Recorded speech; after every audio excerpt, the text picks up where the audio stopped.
আপনি যদি দীঘা মন্দারমণি বেড়াতে আসেন তাহলে একদিনের জন্য অফবিট জায়গা হিসাবে এখানে আসতে পারেন। অসাধারণ একটি জায়গা, বিশাল সমুদ্রের চর, একদম ওই প্রান্ত থেকে এই প্রান্ত। মন্দারমণির পাশেই এই অফবিট সমুদ্র সৈকতটা অনেকেই জানে না। দেখুন এই জায়গাটা অনেকটা আপনি ওই পুরীর ভাইবস পাবেন। এই হচ্ছে সেই বিখ্যাত লাইট হাউস।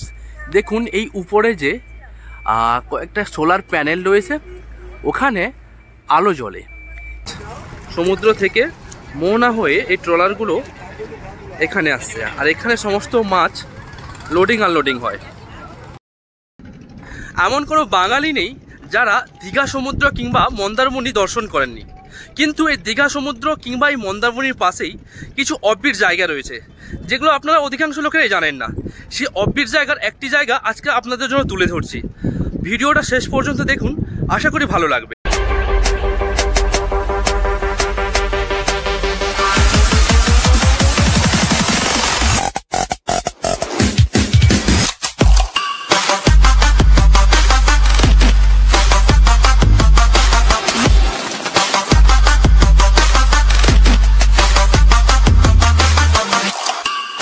এবার আপনি এখানে আসবেন কেমন করে?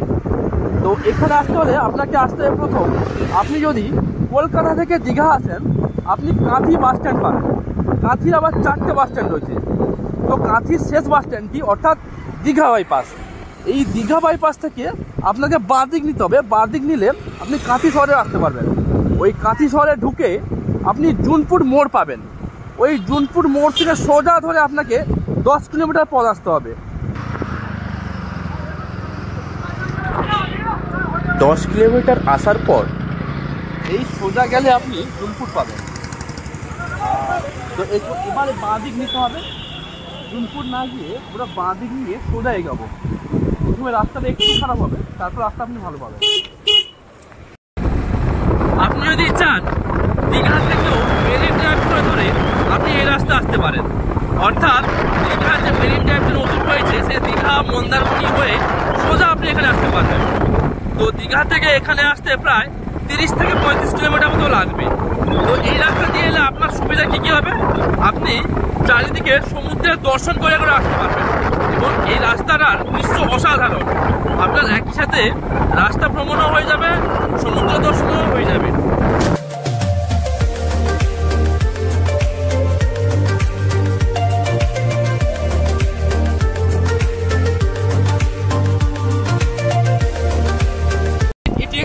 ঝিলের মতো পড়বে। এই ঝিলটার ওই পারে সমুদ্র রয়েছে। এই সেই সমুদ্র যেটা দীঘা সমুদ্রের সঙ্গে মিশেছে। এই একটাই সমুদ্র, আপনি এইটা পেরালে দীঘা সমুদ্র পাবেন। আর আমরা এখন এই সোজা এটাও প্রায় 5 কিলোমিটার মতো এগাবো। তারপর আমরা ঠিক গন্তব্যস্থলে পৌঁছে যাবো।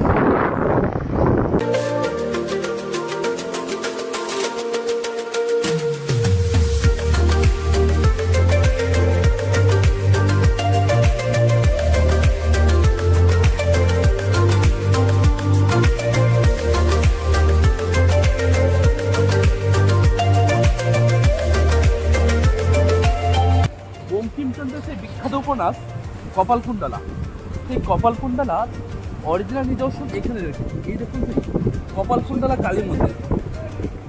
এখানে যে বঙ্কিমচন্দ্রের উপন্যাস কপালকুণ্ডলার দৃশ্য এখান থেকেই অরিজিনালভাবে শুটিং হয়েছে। এই কপালকুণ্ডলার ভিডিও ইউটিউবে আমারই চ্যানেলে রয়েছে, এন্ড স্ক্রিনে দেওয়া রইল, আপনারা চাইলে দেখতে পারেন।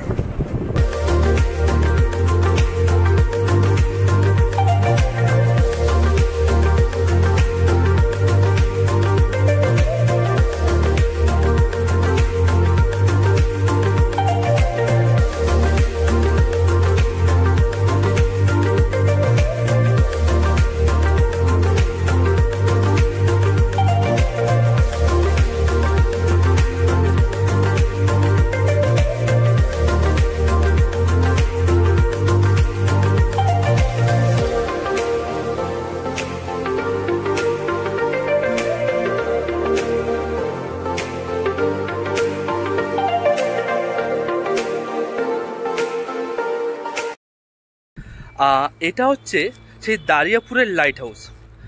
এর একটা ভালো ইতিহাস রয়েছে, অর্থাৎ পাশেই সমুদ্র রয়েছে। এইটা হচ্ছে সেই লাইট হাউস। উপরে দেখতে পাবেন আলো জ্বলে, অর্থাৎ আগেকার দিনের সমুদ্রে যারা নাবিকেরা না, তাদের কাছে ওইরকমভাবে কোনো কিছু আধুনিক যন্ত্রপাতি ছিল না, ফলে এই উপরে যে লাইট জ্বলতো, এই লাইট দেখে ওরা দিক নির্ণয় করে সমুদ্রে পাড়ে আসতো। দেখুন এই উপরে যে কয়েকটা সোলার প্যানেল রয়েছে, ওখানে আলো জ্বলে। এই আলো দেখে সমুদ্রে নাবিকেরা দিক নির্ণয় করে সমুদ্রে পাড়ে আসতো। এই হচ্ছে সেই লাইট হাউস। এই দেখুন, এটা সেই শুটকি মাছ, মানে শুটকি মাছকে শোকানোর সেই প্রসেসটা হচ্ছে এখানে।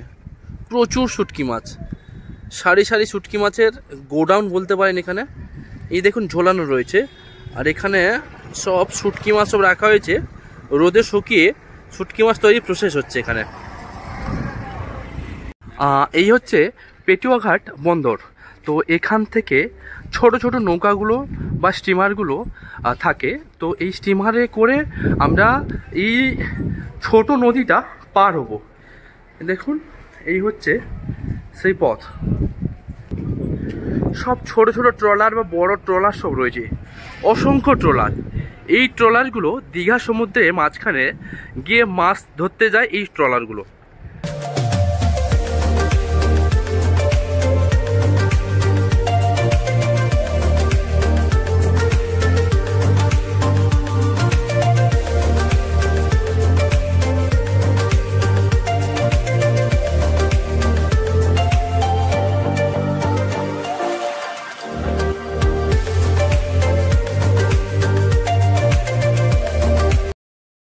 এখানে আমাদের এই ছোট নদীটা পার হতে হবে, অর্থাৎ দীঘার যে সমুদ্র, এই সমুদ্রের মোহনা থেকে এই নদীটা চলে এসছে। আর আমরা এই ছোট নৌকা বা এই বড় ইঞ্জিন নৌকাতে করে আমরা করে নদীর ওই পারে যাব। ওই পারে আমাদের গন্তব্যস্থল। চলুন যাওয়া যাক।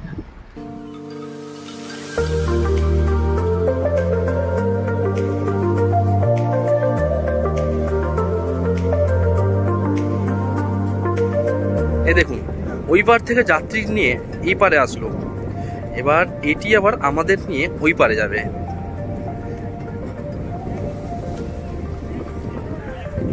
এটি হলো পেটুয়াঘাটের মৎস্য আড়ত। এইখানে সমুদ্রের সমস্ত মাছ লোডিং আনলোডিং হয়। অর্থাৎ এই দেখুন, ওই হচ্ছে দীঘা সমুদ্র। সমুদ্র থেকে মোহনা হয়ে এই নদীটি চলে এসছে, আর ট্রলারগুলো সব ভেতরে আসছে। এখানে এসে সব মাছ আনলোডিং হবে। এই দেখুন, আর আমরা যাব ঠিক ওই পারে আমাদের গন্তব্যস্থল। এই দেখুন প্রচুর শয়ে শয়ে একদম ট্রলার রয়েছে। এই দেখুন এখানে সব কাজ হচ্ছে। এই ট্রলারে করে আমরা এই নদীর ওই পারে যাব। আমাদের গন্তব্যস্থল হলো ওই পারে।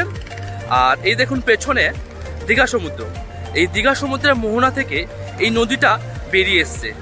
আর এইখানে এই পেছনে হচ্ছে মৎস্য আড়ত।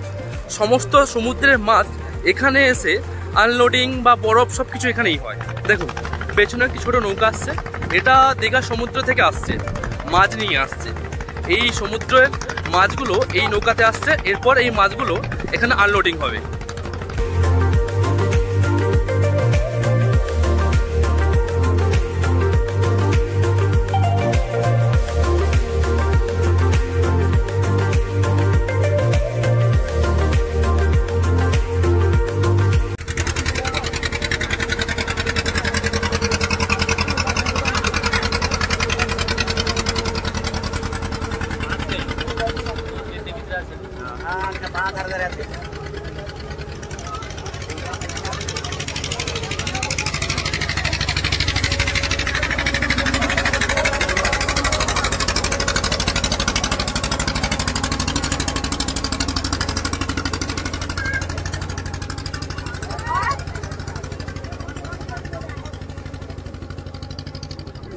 চলে এলাম আমরা এবার নদীর এই পারে।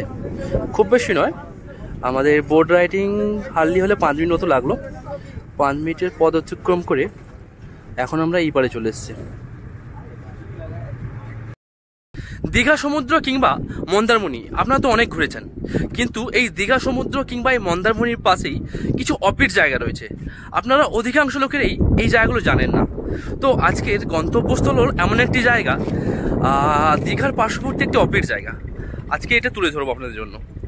এই হচ্ছে সমুদ্রের বিশাল চর। এই চরেই দীঘা মোহনা থেকে একটি ছোট নদী ভেঙে এসছে। এটিকে রসলপুরের নদী বলে। এই রসলপুরের নদীটির একটি বিখ্যাত ইতিহাস রয়েছে। বঙ্কিমচন্দ্রের একটি বিখ্যাত উপন্যাস কপালকুণ্ডলা। এই কপালকুণ্ডলার সৃষ্টি কিন্তু এই রসলপুর নদী। এই রসলপুর নদীর সঙ্গে আরও অনেক ইতিহাস জড়িয়ে রয়েছে। তো এখন এই সমুদ্র পার করে অটো ধরে আমরা এবার গন্তব্যস্থলের দিকে এগিয়ে যাচ্ছে। এ দেখুন,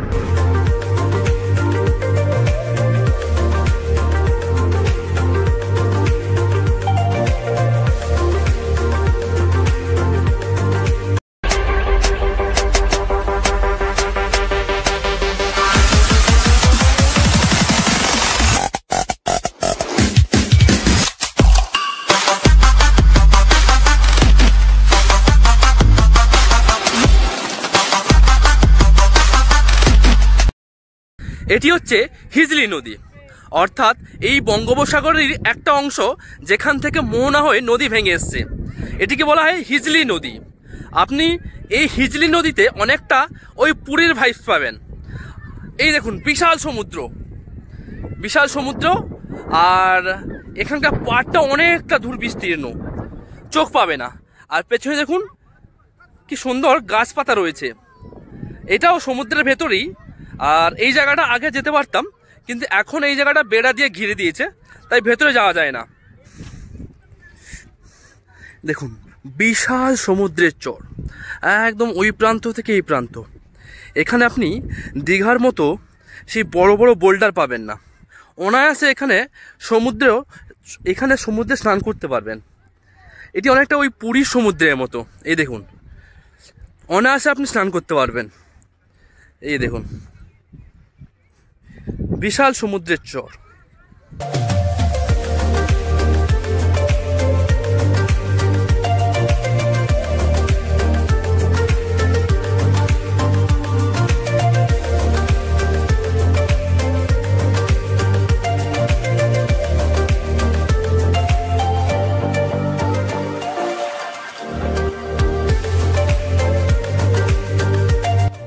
ওই দেখুন, ওইখানে অনেকে স্নান করছেন।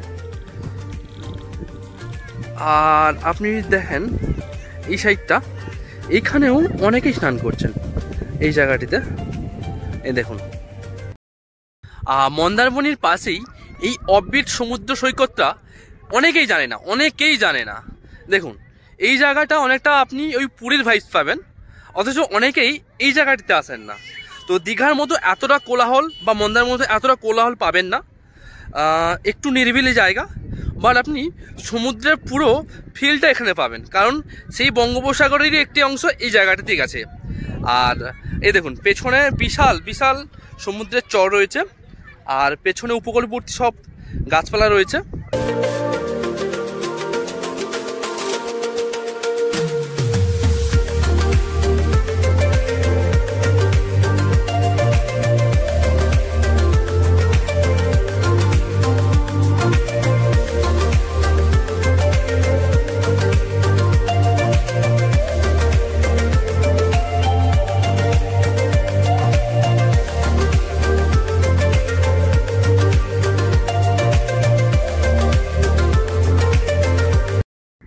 পেছনের এই জায়গাটিতে অনেক সিনেমার শুটিং এই জায়গাটিতে হয়েছে।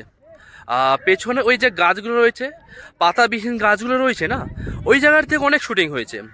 এই জায়গাটা দেখছি এখন কাঁটার তার দিয়ে বেড়া করে ঘিরে দেওয়া হয়েছে। তো আগে এই জায়গাটিতে আমরা গিয়ে অনেক ফটো তুলতাম, এখন যাওয়াটা অ্যালাউ করছে না, তাই কাঁটা তার দিয়ে ঘিরে দিয়েছে। আর এই জায়গাটা পেছনে সমুদ্রে মিশে গেছে। ঘোড়া কত করে গো? কতক্ষণ? এক রাউন্ড যাবে আর আসবে। বাচ্চার 20 টাকা আর বড়দের 30 টাকা।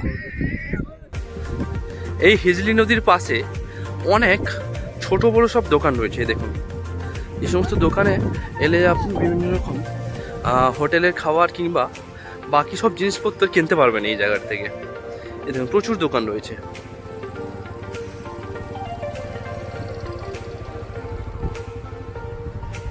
আর এছাড়াও আপনি ওই উপরের দিকে অনেক ছোটো ছোটো গেস্ট হাউস বা হোটেলও রয়েছে, আপনি চাইলে রাত্রিতে এখানে থাকতেও পারেন। এই সমুদ্রের পাড়ে একটি বিখ্যাত ধর্মীয় স্থান রয়েছে, এটি হলো হিজলি শরীফ। এটি একটি দর্শনীয় স্থান, মানুষেরা প্রচুর ভিড় জমায় এই দর্শনীয় স্থান দেখার জন্য। এটি হচ্ছে পবিত্র হিজলি শরীফ, মুসলিমদের এক ধর্মীয় স্থান। এখানে শুধু মুসলিম নয়, প্রত্যেক ধর্মের মানুষ এখানে আসেন এই স্থান পরিদর্শনের জন্য।